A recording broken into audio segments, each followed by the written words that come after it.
Assalamualaikum warahmatullahi wabarakatuh. Perkenalkan, nama saya Dwi Rara Almunawaroh dengan NIM C1C0200032. Saya dari kelas R009 Program Studi Akuntansi Fakultas Ekonomi dan Bisnis Universitas Jambi. Nah, di sini saya akan memaparkan materi mengenai pengantar akuntansi keperilakuan, di mana materi ini merupakan bagian dari mata kuliah akuntansi keperilakuan yang diampu oleh Bapak Dr. Wirmi Eka Putra, SE, MSI, CIQNR, CSRS. Untuk itu, marilah kita mulai memasuki materi. Nah, sebelum kita membahas lebih lanjut, kita harus tahu apa itu ilmu akuntansi dan apa itu ilmu keperilakuan. Nah, untuk ilmu akuntansi itu sendiri merupakan cabang ilmu yang mempelajari tentang kumpulan proses tahapan pengumpulan, pengidentifikasian, pencatatan, penggolongan, peringkasan, serta penyajian atau laporan dari banyaknya transaksi keuangan, serta penafsiran hasilnya guna pengambilan keputusan.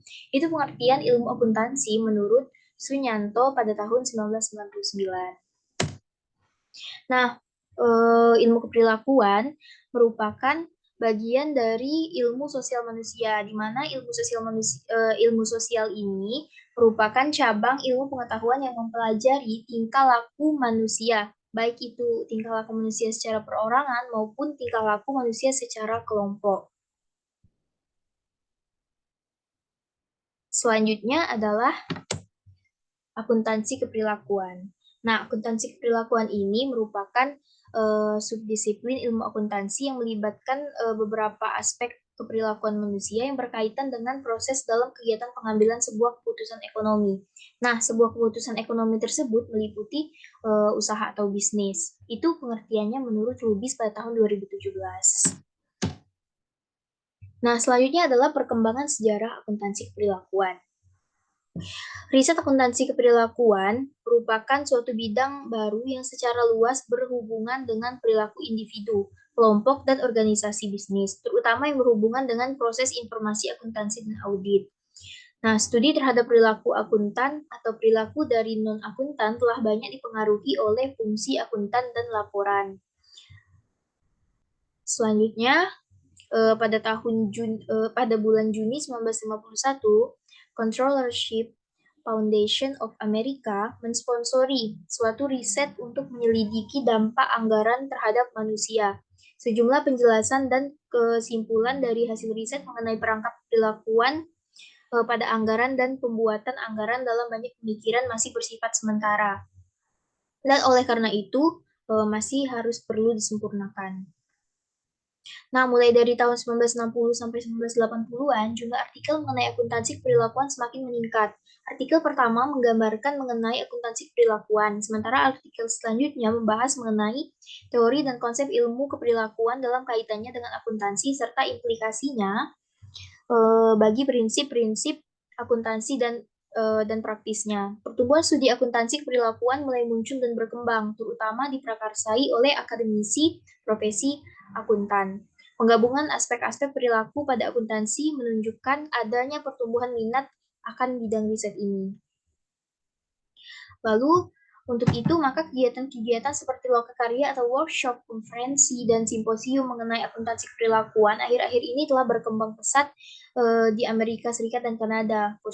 Kursus inovatif akuntansi perilakuan secara bertahap diperkenalkan ke dalam kurikulum di universitas-universitas besar. Jurnal Accounting Organization and Society digunakan sebagai media riset akademis oleh sarjana-sarjana yang terlibat dalam studi akuntansi perilakuan. Sementara American Accounting Association memiliki bagian khusus yang mensponsori akuntansi keperilakuan yang disebut riset keperilakuan di dalam akuntansi. Nah, selanjutnya adalah landasan teori dan pendekatan akuntansi keperilakuan. Nah, di sini landasan teori dan pendekatan akuntansi keperilakuan terbagi menjadi dua. Yang pertama dari pendekatan normatif ke deskriptif, dan yang kedua adalah dari pendekatan universal ke pendekatan kontingensi. Nah, untuk dari pendekatan normatif ke deskriptif ini, pada awal perkembangannya desain riset dalam bidang akuntansi manajemen masih sangat sederhana, yaitu hanya memfokuskan pada masalah-masalah perhitungan harga pokok produk saja. Seiring dengan perkembangan teknologi, produksi, permasalahan riset diperluas dengan diangkatnya topik mengenai penyusunan anggaran, akuntansi pertanggungjawaban, dan masalah harga transfer atau transfer pricing. Nah, meskipun demikian, berbagai riset tersebut masih bersifat normatif. Pada tahun 1952, si Argyris menerbitkan risetnya. Desain riset akuntansi manajemen mengalami perkembangan yang signifikan dengan dimulainya usaha untuk menghubungkan desain sistem pengendalian manajemen suatu organisasi dengan perilaku manusia. Sejak saat itu, desain riset lebih bersifat deskriptif dan diharapkan lebih bisa menggambarkan kondisi nyata yang dihadapi oleh para pelaku organisasi. Nah, yang kedua adalah dari pendekatan universal ke pendekatan kontingensi. Nah, di sini riset keperilakuan pada awalnya dirancang dengan pendekatan universal, seperti riset Argyris pada tahun 1952, Hopwood pada 1972, dan Otley pada 1978. Tetapi karena pendekatan ini memiliki banyak kelemahan, maka segera muncul pendekatan lain yang selanjutnya mendapatkan perhatian besar dalam bidang riset ini, yaitu pendekatan kontingensi atau contingency approach.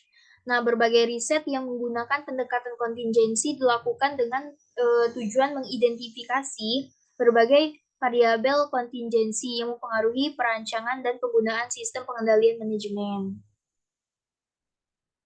Nah, yang selanjutnya adalah aspek akuntansi perilakuan. Aspek akuntansi perilakuan ini terbagi menjadi 5. Yang pertama, teori perusahaan dan perilakuan manajerial. Yang kedua, penganggaran dan perencanaan. Yang ketiga, pengambilan keputusan. Yang keempat, pengendalian. Dan yang kelima atau yang terakhir adalah pelaporan keuangan. Untuk yang pertama, itu merupakan teori organisasi modern yang mempunyai perhatian dalam menjelaskan perilaku komponen entitas perusahaan sebagai dasar untuk memahami tindakan dan motif-motif mereka. Nah, untuk yang kedua, penganggaran dan perencanaan, aspek ini berfokus pada formulasi tujuan organisasi dan interaksi perilaku individu. Untuk yang ketiga, pengambilan keputusan. Nah, aspek ini berfokus dalam bidang teori-teori dan model-model tentang pengambilan keputusan. Nah, untuk yang keempat yaitu pengendalian. Aspek ini sangat penting dalam organisasi perusahaan. Semakin besar perusahaan, maka memerlukan tindakan pengendalian yang semakin intensif. Dan yang terakhir adalah pelaporan keuangan. Aspek ini meliputi perataan laba dan keandalan informasi akuntansi dan relevansi informasi akuntansi bagi investor.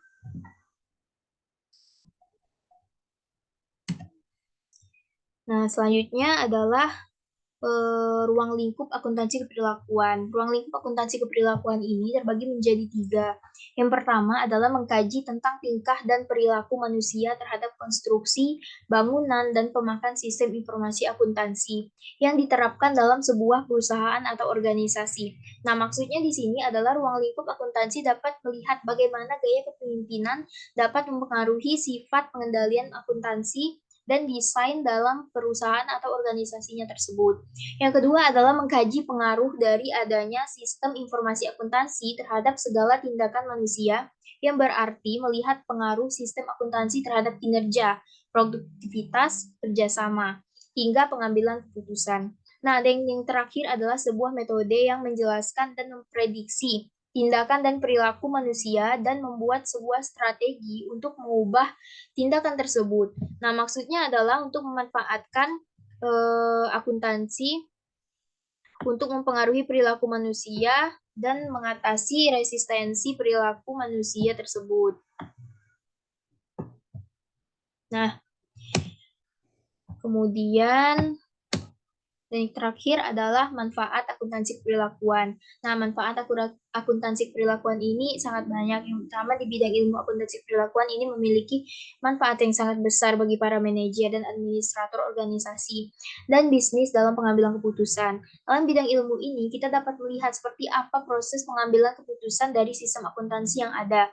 Bidang ilmu ini sangat erat kaitannya dengan bisnis. Pengetahuan dalam bidang ini menjadi ilmu yang paling dibutuhkan ketika proses pengambilan keputusan berlangsung. Bahkan, eksekutif dapat merasakan manfaat terbesar dalam pengambilan keputusan. Keadaan emosional seorang manajer ketika melihat data akuntansi mempengaruhi keputusan yang akan dibuatnya.